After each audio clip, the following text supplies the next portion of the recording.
আসসালামু আলাইকুম। শখের তোলা ৮০ টাকা একটা কথা আছে না? আজকে শখ করে শুকনা মরিচ দিয়ে একটা মরিচ খোলা দিতে গেছিলাম। এরপরে এটা কি হলো আমার সাথে? আজকে কয়েকদিন যাবত অসুস্থ থাকার কারণে দোকানের কাজকর্মও বেশি থাকার কারণে কিছু খাইতে মন চাইতেছে না, কিছু রানতেও ইচ্ছা করতেছে না।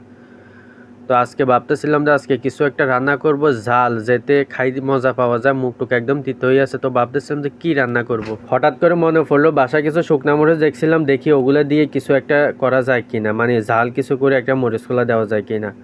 তখন চলে আসলাম ফ্রিজের কাছে, এসে এক প্যাকেট রুই মাছ, এক প্যাকেট ফাঙ্গাস মাছ নিলাম। নিয়ে দেখতেছি যে কোনটা নেওয়া যায়, কি ফাঙ্গাস মাছ নেওয়া যায় নাকি রুই মাছ নেওয়া যায়। আলহামদুলিল্লাহ অবশেষে একটা ফাঙ্গাস মাছ নিয়ে নিলাম। নিয়ে ক্যাশে চলে আসলাম। এসে ওখানে ওইটা টাকাটা রেখে দোকান বন্ধ করে দিয়ে বের হলাম বাসার উদ্দেশ্যে। চলে আসলাম বাসায়, এসে সাদাত ভাই ঘুমাইতেছে। তো আমি ওনার মাথার উপর থেকে মরিচের পোলটাটা নিয়ে নিলাম। নিয়ে আসলাম বেলান্ডার কাছে। দেখতেছি যে হাই বেলান্ডার তো ভাঙ্গা, কী করবো এখন। চলে গেলাম আমার এখানে পাশে একটা দোকান আছে ক্যাফটেরিয়া, দেখি যে উনি সমোসা বানাইতেছে। তো ওনাকে বললাম যে ভাই আমাকে এগুলো একটু বেলান্ডার করে দেন। তো উনি বলতেছে আপনার কত কিছু মনে চায় খাইতে। আমি বলতেছি যে কী করবো, দিয়ে দেন এগুলো কষ্ট করে।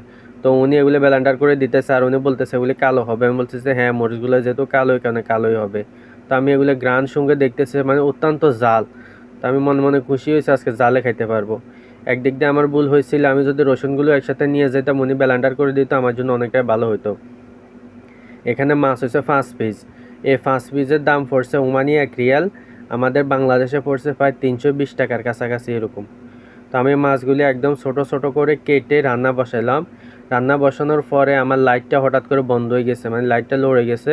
এরপরে কি করব, রান্না যেহেতু বসাচ্ছি মোবাইলের লাইট দিয়ে তারপর আমি রান্নাটা করতেছিলাম।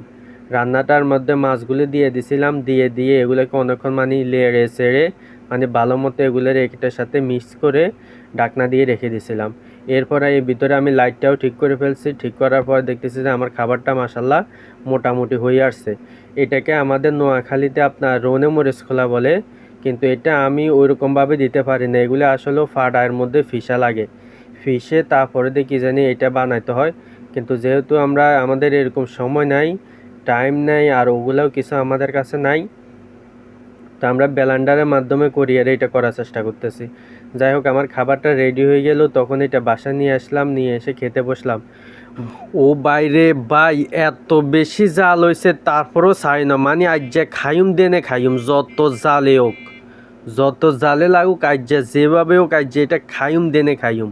খাইছি একবার, জাল যত জন্মের জাল আছিল ব্যাজ্ঞান হয়েছে। আলহামদুলিল্লাহ শখ মিটে গেছে গাইজ গিয়া।